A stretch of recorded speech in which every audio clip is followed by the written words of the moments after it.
there's a lot of archaeologists who really like to focus on archaeology as a science. And like, yes, it is a science and we do need to be like systematic, but you also can't ignore the like political ramifications of the field either. And they'll always be there, like they always are. And that's even like just outside of thinking of like pseudo archaeology stuff. Like regular archaeology absolutely impacts politics and colonialism and racism and all of those things.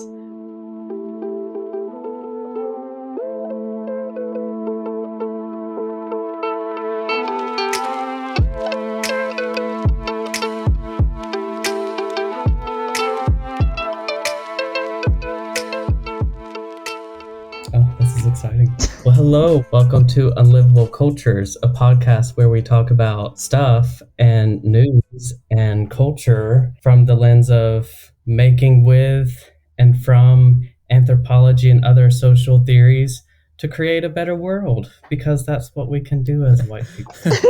Thank you. Now to you, Julia. And I'm Julia Coverdale, and my pronouns are they, them. This is Cody Scahan, as always, he, him pronouns.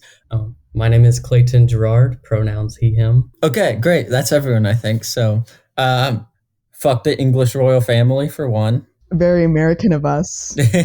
Well, yeah. Not to say that America is better. We're not trying to say America is better, but America is not better. But anytime a British person starts talking, I'm like, fuck the British. So today we're going to be talking about the article we chose for this time is called "A Tomb Linked to the Legend of King Arthur is Being Excavated for the First Time." And we just thought that would be a really interesting starting point to talk about Anglophilia, which is like people who are like really obsessed with English culture and just kind of a broader obsession with English culture. Which is a lot more normal than we want to realize, but... Yeah. Oh, yeah. Every time there's a royal wedding, it just blows my mind the way people act. It's insane. I don't get it. Yeah. Yeah. So I guess we can try to smooth transition this a little bit.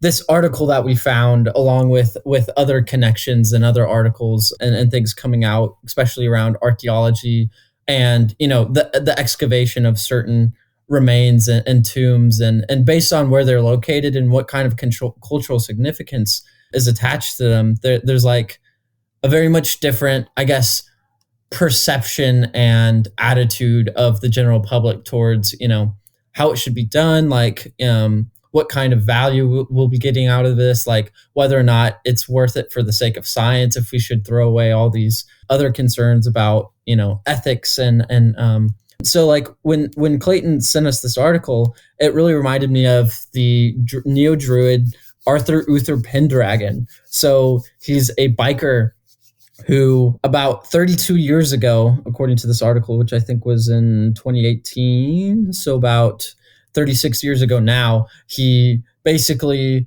decided that he would deem himself. He sort of was reading a bunch of all these stuff about the legend of King Arthur and decided that he would crown himself as the rebirth of King Arthur, went out and bought himself a replica of Excalibur and started basically becoming a campaigner for various Druid causes. Most notably, he's involved with Stonehenge. His initial complaints were about access to Stonehenge for solstices, to celebrate the solstices as a Druid, and the English Heritage, which is the organization that's responsible of overseeing the recent excavation of the Arthur Stone, and also of Stonehenge. They're in charge of allowing people to access the site, excavate the site, things like this, applying for licenses by archaeologists, all of these things. And so, first of all, he fought them on being able to access Stonehenge during the solstice, and then it was about being charged 15 pounds to park a car or his motorcycle, because he's a biker, at the site during the solstice, which he thought was a violation of his religious freedoms and access to this culturally important site in a culturally important day. And then on top of that, now he's been fighting for about the past 6 years, and he's been in and out of court fighting archaeologists and stuff about putting the remains that they have excavated from Stonehenge back into the back into Stonehenge, back at Stonehenge, rather than having it on display, which they have done, and also rather than testing it, testing the remains to find out information about the origins of the people that these remains are from, and to find some information about the origins of Stonehenge, which is, of course, something that archaeologists are really interested in finding out, because it's this really weird site that has all these religious and seemingly mythical connections. So finding out as much information about it for the sake of science seems really interesting and important to a lot of people. So I think it's really interesting that the way that different people and different places put an emphasis on, or the importance of, certain remains over others, and returning them to their original site, rather than excavating them and testing them and putting them on display and all this.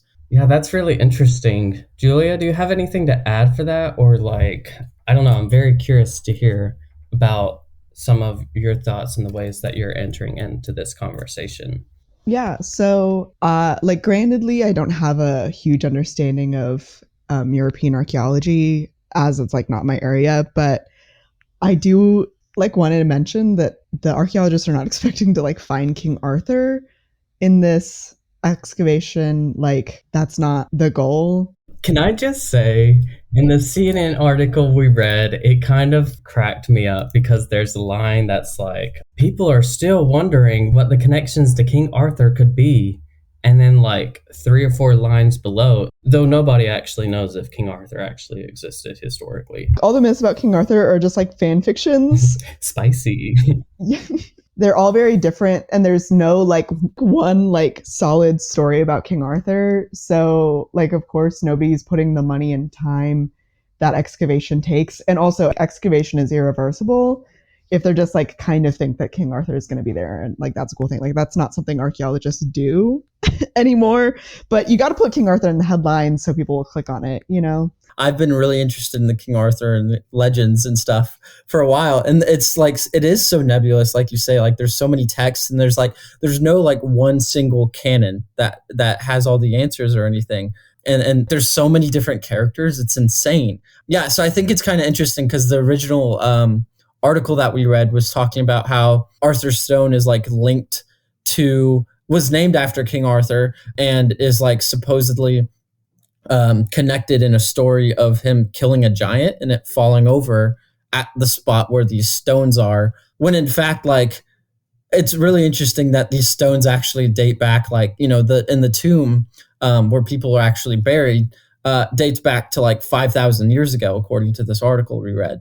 So it's unless you're saying King Arthur lived 5,000 years ago, which I don't think anyone would actually say, obviously the connections between the myth and the story and these ruins and these remains are is completely made up. There is some sort of attachment to it, though, any religious significance or mythological significance, even though so many people are taught it as just this, interesting story. I think it still holds salience for a lot of people, and there's a lot of attachment to it still. The Arthurian mythos is really connected to white supremacy. Not surprised. I don't know if any of you guys have watched BBC Merlin, but it's a more modern and younger retelling of the Arthurian legends, and in it Guinevere is black, and the actress was never treated well for a long time because of that. And it's this is a story about dragons and magic. Guinevere being black is not that far out of reach, but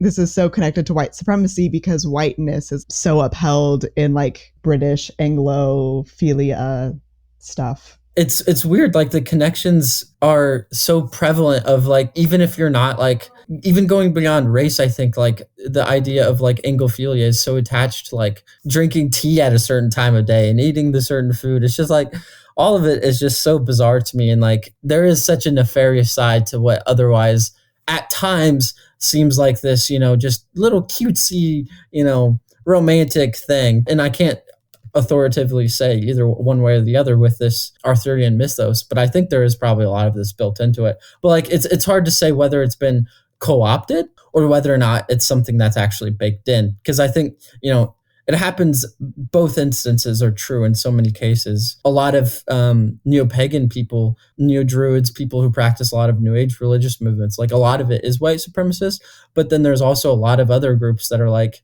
really pissed off at the other, like the white supremacists who co-opted it and give, all of them a bad name for it. But I think even if the argument holds that it wasn't originally white supremacist, there are still a lot of tones around the mythology today, and I don't know about like thousands of years ago, but just like the colonialism, imperialism, the militarization, all that other stuff, the way that we valorize violence and the ways that that is tied to all the different manners in which we've perpetuated racism, ableism, classism, everything else. Like, even if the argument is made that it's not white supremacist in its origin, it's still like caught up within these systems as we know them today. But like, there's a whole lineage of it. It's part of that ancestry. I think it's a complicated way to think about it. I think recognizing the ties and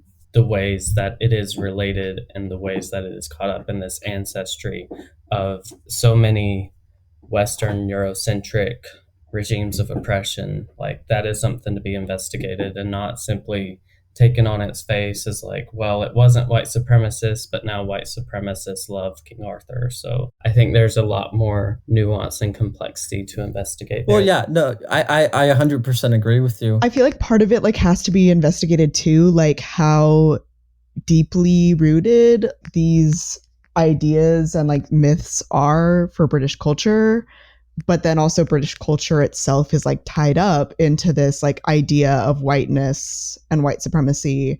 And even though they love to believe that they're not racist like America is, and they gaslight Black people that they're not racist. Yeah, I mean, I think in some ways it's like goes under the radar a bit, I guess, maybe. Also, yeah, to kind of build off what Clayton thing was saying, like you're 100% right. Like there is a lot of problematic aspects of the King Arthurian mythos and how it upholds violence and certain values and ideas, and like because of its connections to like the founding of England in people's minds, and like in the cultural mythos, obviously it's like tied to a lot of terrible things about imperialism and violence and the legitimacy of the state to act in certain ways against people, and it's tied to obviously monarchy and the ideas of like a lot of class oppression and things like this, which I think definitely need to be excavated and evaluated.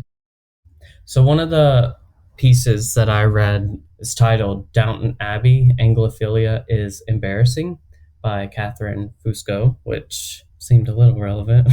I don't know. It was Downton Abbey and Anglophilia is an embarrassment. So I figured can't go wrong with that one. But she quotes this book, Anglophilia, Deference, Devotion, and Antebellum America, states that Anglophilia was about paying respects to the symbolic value of England. And then Fusco, sorry, I'm not sure which one, continues off of Tamarkin saying, among the more bizarre aspects of antebellum Anglophilia was the abolitionist argument that the English had done away with slavery because it didn't fit with their overwhelming politeness. Owning people simply wasn't seemly. But that's just one thing that I kind of wanted to highlight about this conversation around Anglophilia, just the ways in which it is not, just one-dimensional. It is very complex, and there's a whole lineage of influences and factors that have gone into where we are today. And this is just one very stark example of how this valuing of England and the symbolic value, which is kind of weird considering the history of the US and the whole like rebellion against England, but I wasn't there. Just the idea of that even being an argument for like abolition is just like, well, the English don't have slaves and they're super polite, so why wouldn't we want to be like them? Don't we want to be like the English? Because I mean, we got to stay true to our roots, Clayton, like our really important white person roots that are just So Right. important. And it's just like kind of mind blowing here 300 years later, where it's like that was an argument to support abolishing slavery. But yet, like, I'm sure I know there are similar arguments and logics that we use today. But it's just like, I don't know, it's past 9 o'clock. So I'm like getting ready for bedtime. I'll stop talking. So in preparation for this episode, I read an article. Well, I reread an article that I had read in the past called Celtism, Celtitude, and Celticity, The Consumption of the Past in the Age of Globalization by Michael Dietler, who's an archaeologist at the University of Chicago. And so he has these different terms of Celtitude, Celticity, and Celtism to distinguish between, like, so the archaeological study of Celtic people or Celtic people are like sort of attachment of like Irish people to their Celtic roots or whatever. And then sort of like kind of these like modern day constructions of like, I don't remember which term he used for this one, Celticity maybe, like the commodification of like the Celtic identity and how this is tied into like Irish culture and like pubs and leprechauns and all of this, and how this kind of spawned into like a veritable like marketscape and commodifying it and having all these like, why do people visit Ireland anymore and visit Dublin? And it's to get like Celtic construction of everything. And he talks about them as like spiritualized, commoditized, depoliticized, unassociated with archaeology and all of, like actual archaeology and all of this that don't actually have like, like a lot of it's based on like just stories and not even like, actual cultural tales passed down, but our own modern day constructions and pseudo archaeology and what we think, what people make up. So I think it's really interesting to make this connection also to like Anglophilia and King Arthur, who is holding up these things and trying to like talk about or like revive these ideas or whatever, what purposes and like what are they getting out of it perhaps, like it's such a commoditized and like there is a lot of also political implications of the way that they're talking about it. Why are people looking for these certain roots, like what is their purpose and how is like our own culture of commodity fetishism and commoditizing and tourism and all of this like sort of sustaining and building this to like make it even more kind of screwed up and continue these roots of like racism and imperialism and white supremacy. So I think this was just a really interesting actual like scientific academic article to bring up that would add some interesting complexity and detail to the arguments we're making. So. Well, Julia, apparently you and I are not bringing enough scientific and academic articles to the Yeah, discussion. I guess. I was in reference to my own, I guess, because I wasn't really bringing a lot, but The scientific arguments of my own experience within archaeology. yeah.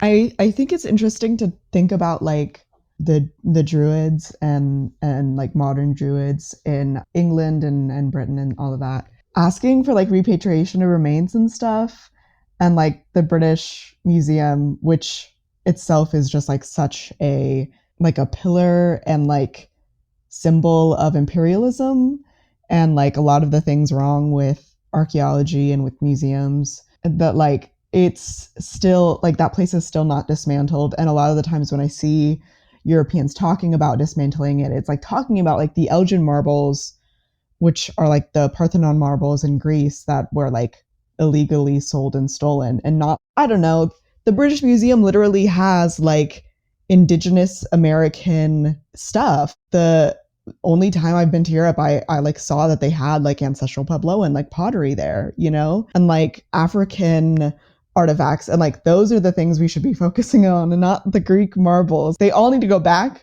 but what you choose to focus on within the British Museum, to me, says a lot about the ways that you view like imperialism and all of those things. Yeah, I think it's really interesting that the Neo-Druids led by the resurrected or reborn King Arthur is concerned with Stonehenge and the remains at Stonehenge, which he articulates and believes the remains maybe of like the founding fathers of Britain and all of this. And it reveals a lot about like But I don't know, like on top of that, like also, a lot of new age movements and like the new druids and everything, like a lot of their beliefs and ideas are coming from indigenous cultures as well. So like, and they're not necessarily even like their new druidic practices, whether or not they're continuous with past practices is kind of a question mark. Like there's aspects of it that are probably the same, but it's like a complete like modern day reconstruction based on fan fiction and some like actual archaeological knowledge and text. So like to use this as kind of like this reasoning for prioritizing or raising awareness of like the remains at Stonehenge rather than, as you're saying, like indigenous remains, where there are like we can actually make the connections to like modern day peoples actually practicing much the same religious practices, having the same very similar spiritual beliefs, like this more unbroken chain of continuing passing on of culture and spirituality and religion. Like I think that has a lot more like salience and efficacy, especially just thinking in light of like imperialism, and that's why the bones and artifacts are there, is because of this really screwed up practice. And also, this isn't entirely along those same lines, but something I was also thinking about as well, especially in this CNN article, which obviously isn't the best place to get the hard-hitting archaeological information, but it even described Arthur's stone as, where's that? It's likely the tomb was used as a resting location for dead human bodies, which were left to decay in the chamber and then later rearranged after the flesh had rotted away and only clean bones remained. And this kind of stood out to me because even though I don't primarily study archaeology, the various archaeological research reading that I've done and like just learning about other cultures through middle school and high school, like this is very different than reading about like, say, the Inca or Zapotec or something. This description of a tomb where bodies were arranged and then bones were rearranged is a lot less graphic and vulgar than, these sites in Central America or Africa or somewhere else. They're described in a lot more visceral ways, whereas this is a lot more gentle. So that kind of stood out to me, this setting apart and this mythos surrounding the Anglophilia as well. And kind of to circle back to what you were saying, Cody, I don't see any need to like explicitly call for like we need to denounce any King Arthurian myth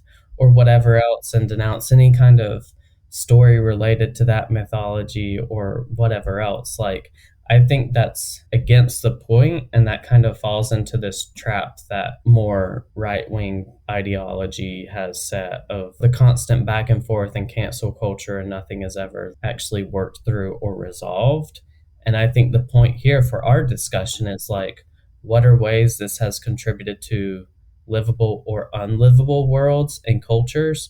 And I think this is a very good example of ways in which we have valued this one culture and its archaeological sites and landmarks and remnants of ancient history. And I mean, there was even one clip in one of the articles I was reading that talked about how it's such an important site because of the political and spiritual aspects of it, and how pivotal it is to be so purposeful and sensitive, may not be the best word, but kind of sensitive. And then we have these hundreds of years of excavating all these other sites and other cultures because, we're American and European archaeologists. We know everything about our world. So we're going to go to all these different cultures and learn them, and then basically just destroy entire lineages of history and stories and footprints of previous generations. I think it's really interesting to like think about past archaeology, which is so like heavy-handed in imperialism and colonialism and racism, and like how even because I don't know that much about like English British archaeology. I don't know if this specific site it would have been important enough that like not excavating it in the past is like a question mark. But like the fact that sites like Stonehenge have not really been excavated until recently, and it's like everybody knows about Stonehenge, I think like really points to how like British like archaeologists, they didn't maybe necessarily know like the scientific harm of excavation and how like we just lose information as it happens, but like they knew the like political impacts that these have on their culture. As an archaeologist, I think back to not just like the sites around me, but like to Pompeii and Herculaneum and all of these sites that were just like mass excavated, like literally wheelbarrows of dirt like removed and everything. And I just like think about how like all of that was just so destructive of not only the archaeological record, but also just like the humanity of not only the people who live there, but also like the people who are connected to those sites currently, and how these archaeologists like clearly knew what the fuck was happening because they didn't do the same stuff at home. Yeah. At least not to sites that were so like inherently like British. Yeah, so I think I want to get your professional opinion on this because I did some digging. So with Stonehenge, the fight between the Neo-Druids led by King Arthur and archaeologists, and one archaeologist in particular, let's see if I can find his name really quick. I have it here. Parker Pearson. You got that alliterative lovely name there. But anyway, he wrote an article in response to the Neo-Druids raising a stink, you could say, I guess, about the removal and display of remains from Stonehenge. And he was talking about the law that was cited by the Druids is called the Burial Act from 1857. And he called it outdated and antiquarian, all of this. So Section 25 of the Act states, except in the cases where a body is removed from one consecrated place of burial to another by faculty granted by the ordinary for that purpose, it shall not be lawful to remove any body or the remains of any body which may have been interred in any place of burial without license under the hand of one of Her Majesty's principal secretaries of state, and with such precautions as such Secretary of State may prescribe as the condition of such license. So basically, the modern day sort of like interpretation or I guess like leniency with that is that archaeologists can excavate remains and hold on to them or display them for 2 years, and then they have to appeal essentially for the right to test them further or to display them for longer without removing them. He talks about this as being like a really big impediment to archaeology that like holds back archaeology and science. And he says like, when it comes to the care and stewardship of the historic environment, archaeologists are not one interest group among many. Unfashionable as it may be to say so, we are the experts. Those of us who want a strong archaeology tomorrow must fight for it today in the face of defective legislation, religious machinations, and official indifference. So those are pretty strong fighting words, if you ask me. So this is the act that's cited by the Neo-Druids to say, like, put the remains back, like it's technically illegal for you to hold on to them for any longer. So I guess I'd just like to hear your thoughts as an archaeologist on that, Julia. Yeah, I have a couple of thoughts. From my understanding, like Stonehenge is not the only megalithic structure like it. And so like for Druids to act like Stonehenge itself has like this sole importance, I think is probably not really supported by evidence. But then I also just think, coming from an American like archaeology perspective where we are much more limited in how we research and treat the dead because of NAGPRA, which is the Native American Graves Protection and Repatriation Act, I think you're just a really bad archaeologist if you need to have like people's remains to fully understand a culture. I do think that studying remains can have a place. I think that there are value to some of the information that we can learn from them, especially like disease information. But I think that thinking that remains are a very vital way to understand a culture and a people, and in a way that like is disrespectful to their descendants, like you're just doing a bad job. Like think of other ways, to learn what you're trying to learn about, because thinking this way is really connected to a lot of the rhetoric I hear from archaeologists that are anti-NAGPRA. And it's like, you have to work with the people that you're studying, like with their descendants. And if you don't do that, then why are you studying? Like, what is the purpose behind what you're doing? Exactly. Like, what's the point of the whole thing? Yeah. Yeah, I'm with you on that 100%. Yeah. That's all I had to say. Yeah. I just wanted to be like, yeah, I'm with you. like like it's like, I don't know necessarily if the Druids like have 100% claim on these remains, but like as an archaeologist to be like, it's anti-science to say that we can't study remains, and it's like, get better at science, like think of other ways to do this, because there are absolutely other ways to study the things that you think you can only know from remains. Yeah, I think the Druids like claim to the remains are tenuous at best, but I guess yeah, the spirit of it just kind of struck me as being really odd, as limited information I had about archaeology. I also think there's like a difference between like doing a study on remains and also displaying them.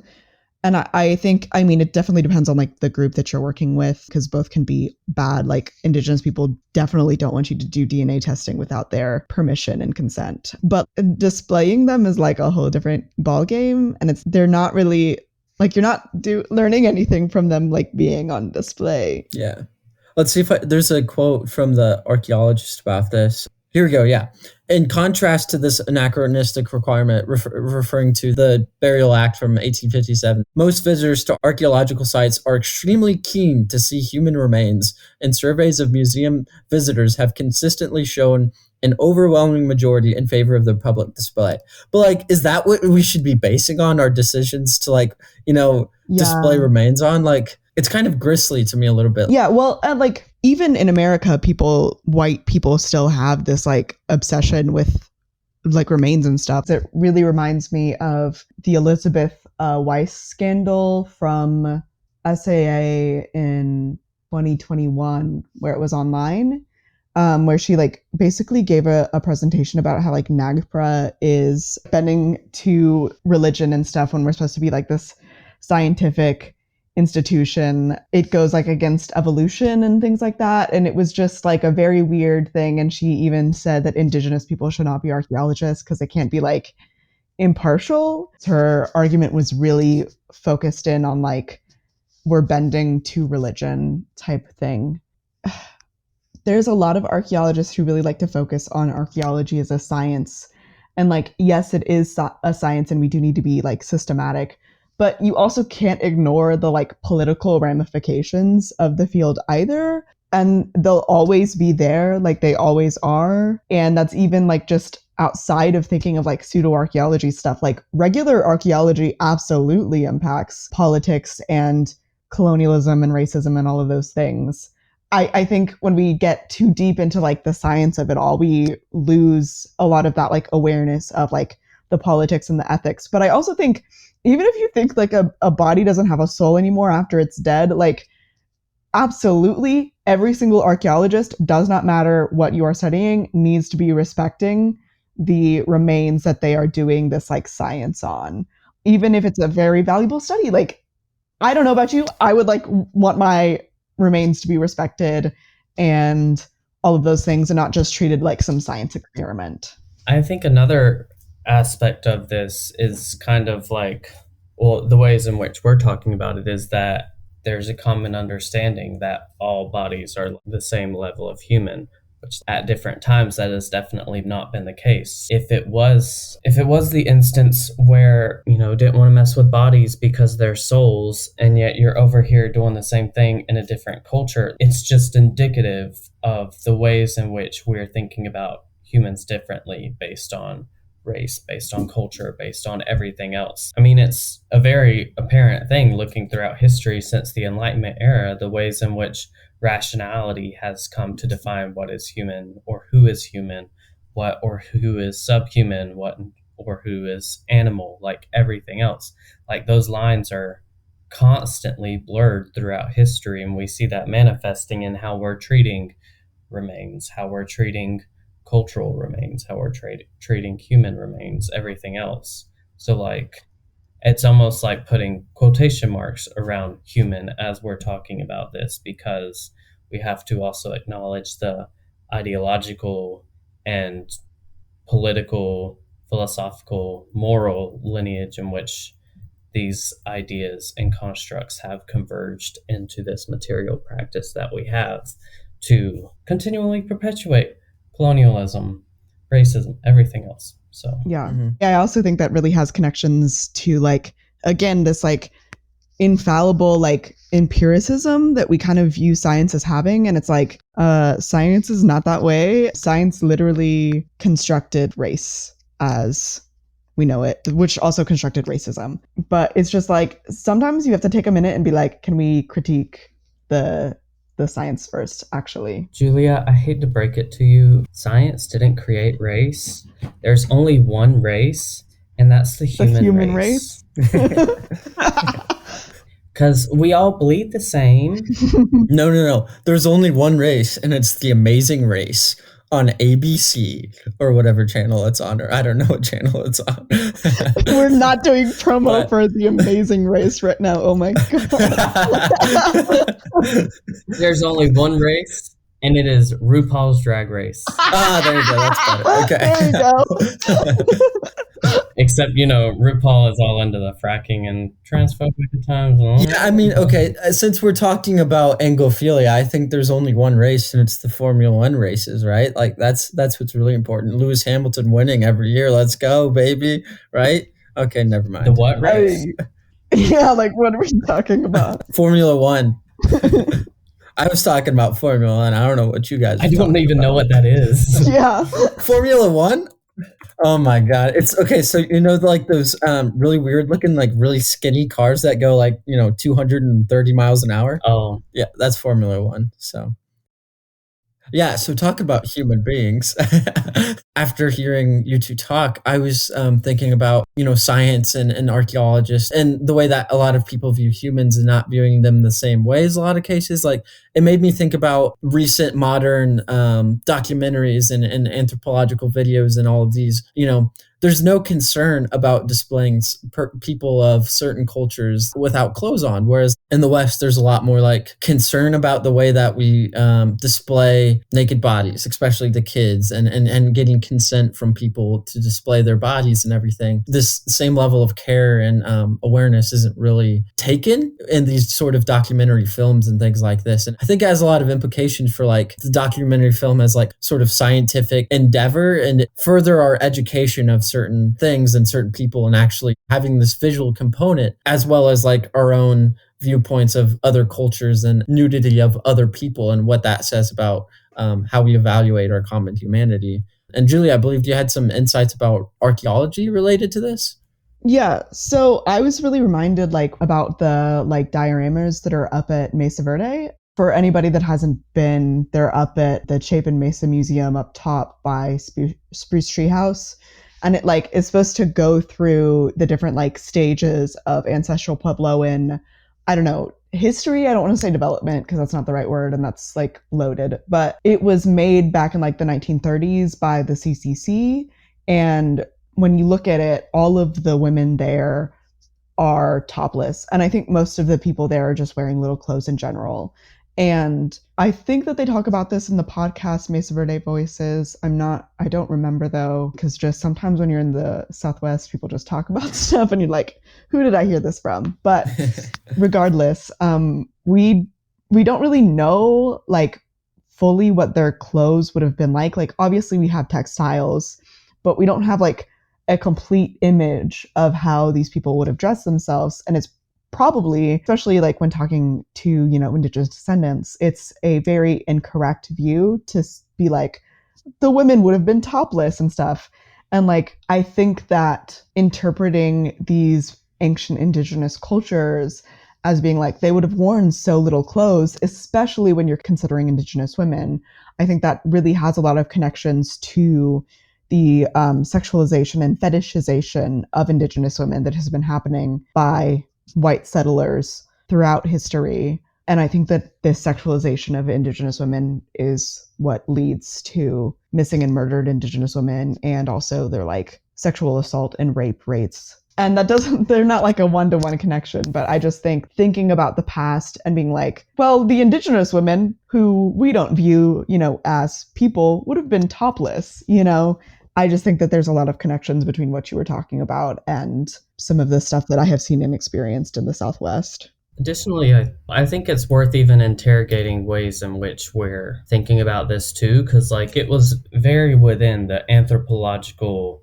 MO to do anything to make any other culture look, I'm using air quotes, savage or uncivilized or primitive. That was one of the top priorities historically within the anthropological discipline, whether we want to say that as bluntly as I did or not. That was kind of the case to validate our efforts and explorations and research, is to go out and find this, I don't know, remote noble savage. I mean, basically, yeah. I'm trying to be better at using the words. Yeah.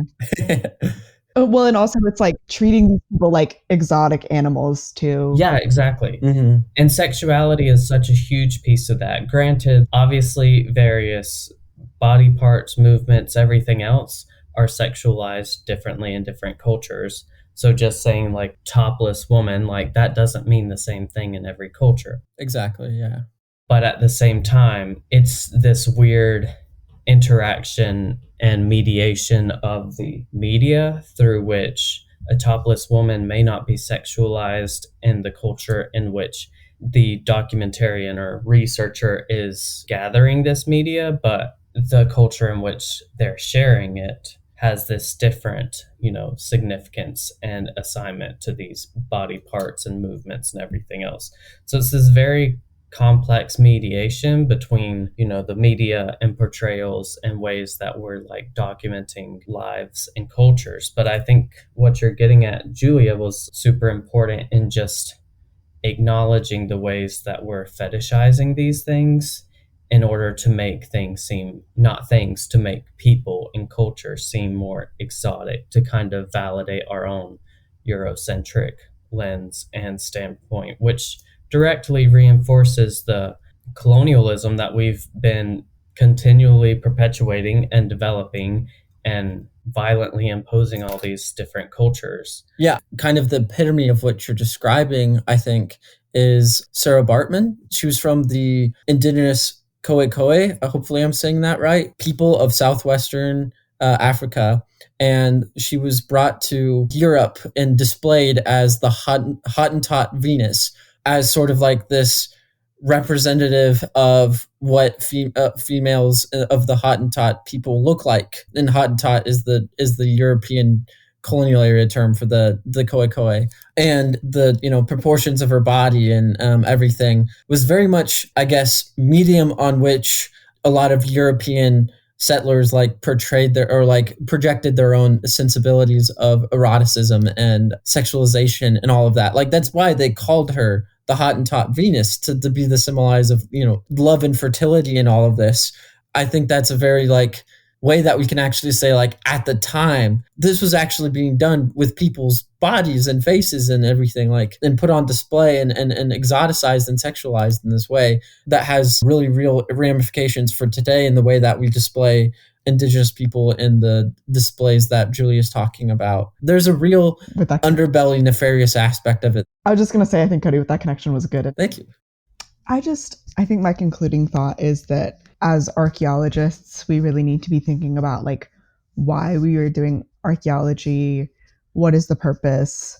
It just being a scientific purpose, not enough for me. We've got to think about the broader contexts of the work that we do outside of the science of it all. And I also think that, we need to analyze the importance that we place on certain aspects of the past within our own cultures and within the way that we discuss ancient and ancestral things. I think just in general as an archaeologist that the past holds a lot of power. There's a reason that a lot of white settler, not just white, but settler American children know nothing about the indigenous prehistory of the United States. There's a reason, you are not taught these things about the past, and it holds power. And I think also as archaeologists, we need to remember this, and we just can't forget it. And I think that really connects with the way that we talk about King Arthur and these sites in Britain and the importance that we place on them that we don't place on other archaeological sites and remains I guess for and me, artifacts. a big emphasis within this conversation, kind of like Julia had reflected on, is what we're giving importance to. And that can be seen comparing the ways in which we're interacting with this excavation of the Arthur's stone now compared to how we have treated all these other political and spiritual sites in other cultures in the past couple hundred years.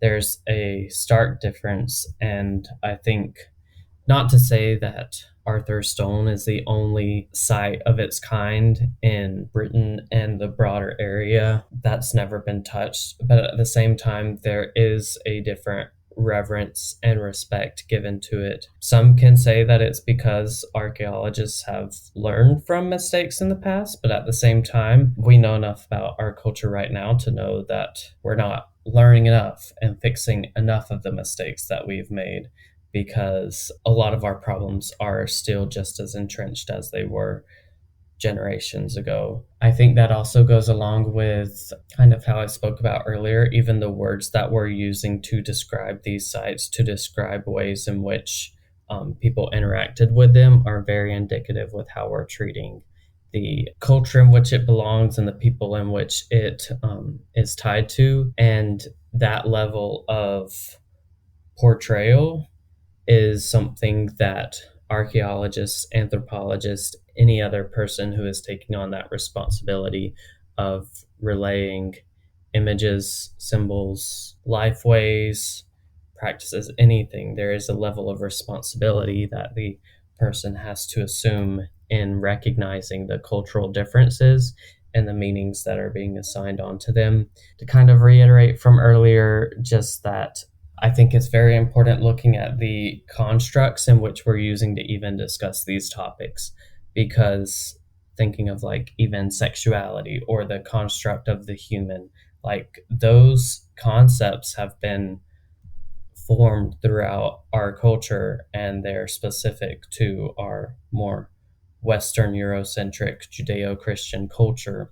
And so like these types of conversations don't actually get at the true reality in which other cultures and people in other times are experiencing their lives. So there is that level of cognizance that we must maintain as we're even talking about it, and as we are trying to recognize the social and political, environmental, ecological, economical, spiritual implications that are unfolding from it. All right. Well, thanks for joining us here at Unlivable Cultures. I hope you enjoyed that rambly, lovely episode. Like all of our episodes, I guess, are kind of rambly and lovely. That's just kind of how we are as people. But yeah, thanks for joining us. I hope you learned something. And if you didn't, bye.